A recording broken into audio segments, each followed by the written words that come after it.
សួស្តីអ្នកគ្នាថ្ងៃហ្នឹងខ្ញុំនឹងនាំអ្នកគ្នាទៅសល់ពិភពមួយតែអ្នកគ្នាធ្លាប់ឮថាភូមិលេឆានភូមិនេះដែរស្ថិតនៅក្នុងប្រទេសកម្ពុជាដែលសពថ្ងៃមានឈ្មោះថាភូមិត្រាំងលាវស្រលៀភាគខេត្តកំពង់ឆ្នាំងកាលនោះខ្មែរយើងបានជាប់ក្រោមអាណានិគមបារាំងហើយមិនបានប៉ុន្មានសង្គ្រាមលើកទី1ដែលបានកើតឡើងពេលនោះបារាំងបានគៀងទ័ពខ្មែរទៅជួយច្បាំងជាមួយនឹងអាល្លឺម៉ង់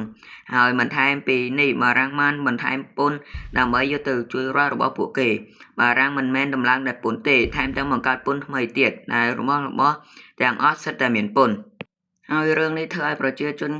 មានការខឹងជាខ្លាំងហើយទៅលើកគ្នាប្រមាណជា3000នាក់ទៅជំរាបព្រះបាទស៊ីសុវត្ថិដើម្បីឲ្យទ្រង់ជួយអន្តរាគមន៍តែមិនថាទ្រង់ជួយអន្តរាគមន៍យ៉ាងណាទើបរឿងនេះនៅតែបន្តហើយនៅភូមិនីមួយមានរេទីក្រុងបារាំងម្នាក់នៅចាំត្រួតត្រាហើយរេទីក្រុងនៅខេត្តកំពង់ឆ្នាំងមានឈ្មោះថាបាដេសហើយលោកពូកែទាពុនណា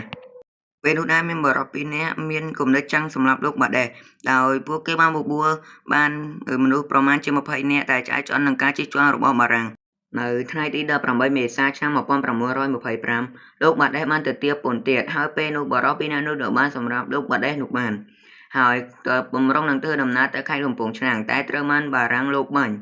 ពេលនោះអ្នកភូមិដំណំគ្នារត់ទៅលាក់ពួននៅឯព្រៃអស់ហើយរឿងសម្រាប់លោកបាដេសនេះធ្វើឲ្យមានការខឹងពីសំណាក់កងស្អីសេនាប្រដីអាណានិគមបារាំង